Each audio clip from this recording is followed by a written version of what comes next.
Voici Grover, un véhicule simulé d'exploration lunaire, utilisé pour mettre au point des procédures et identifier les problèmes liés à l'exploration géologique de la Lune.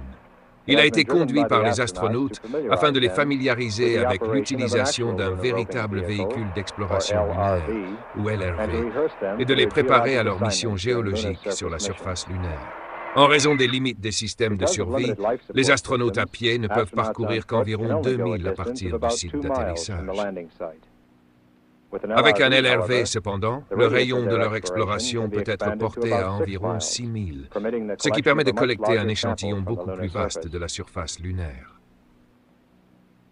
Grover a été construit dans un atelier spécial du Center of Astrogeology de l'US Geological Survey à Flagstaff, en Arizona. R.A. Mills, qui a supervisé la construction de Grover, a expliqué certaines de ses caractéristiques. Voici notre système de survie portable simulé. Il occupe l'espace à l'arrière du siège où se trouve le véritable système de survie lors de tests de courte durée.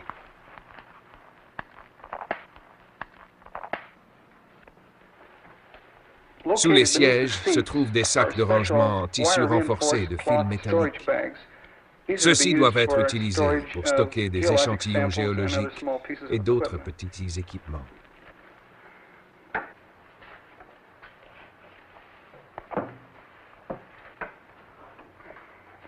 Les informations de navigation de base sont fournies par un indicateur gyroscopique de cap. Celui-ci est périodiquement mis à jour grâce à un dispositif d'alignement solaire. Les communications passent par cette antenne à faible gain. Elle est réglable depuis la position assise. En plus de la ceinture de sécurité servant de dispositif de retenue lors de la conduite sur la surface lunaire, une sécurité supplémentaire est assurée par l'utilisation de bandes Velcro. Ces bandes sont fixées entre l'arrière du système de survie portable et l'arrière du siège. Elles rendent la sortie du véhicule légèrement plus difficile. Le dégagement depuis la position assise est facilité par l'utilisation d'un appui-pied latéral.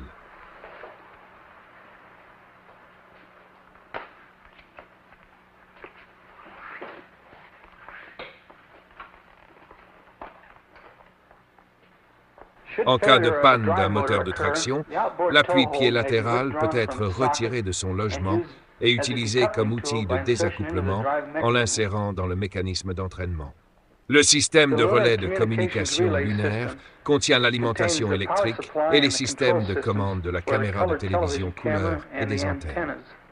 Le pointage de l'antenne en bande S est une opération manuelle utilisant ce dispositif optique d'alignement.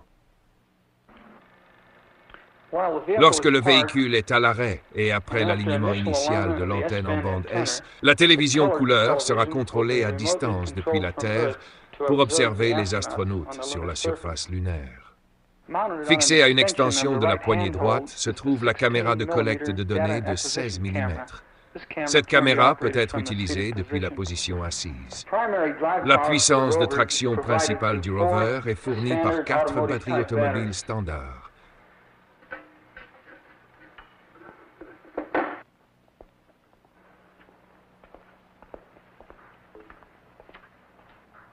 Sous ce boîtier se trouvent les commandes de direction et de conduite.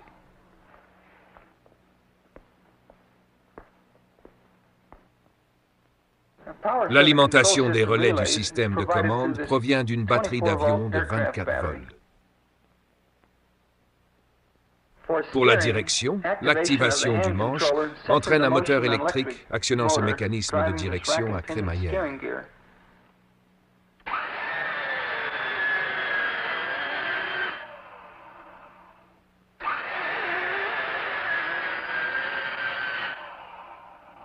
Le freinage du rover est assuré par ce dispositif électro-hydraulique.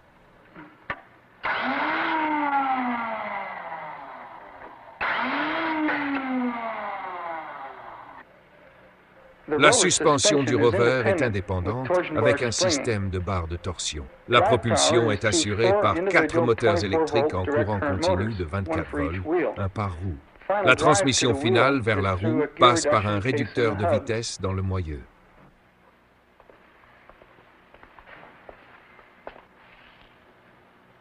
Le porte-outil actuellement installé sur le rover est utilisé pour des expériences en méthode géologique.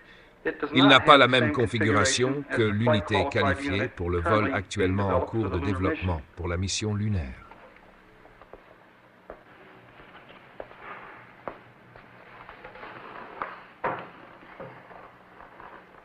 Pour activer le rover et le mettre en marche, la première étape consiste à mettre sous tension les batteries. Ensuite, il faut sélectionner l'alimentation de chacun des 4 moteurs de traction.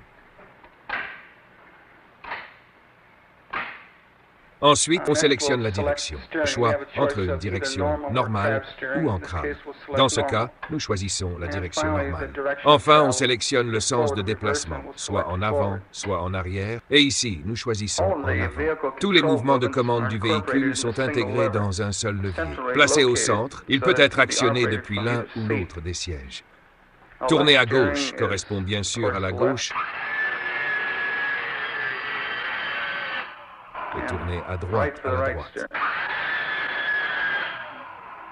L'application du frein se fait en tirant sur la poignée.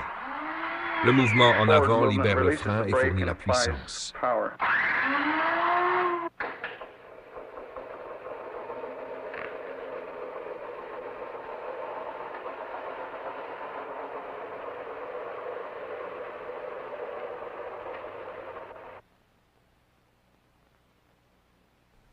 Grover n'ira pas sur la Lune, mais il est un outil précieux pour former nos astronautes à explorer plus efficacement la surface lunaire.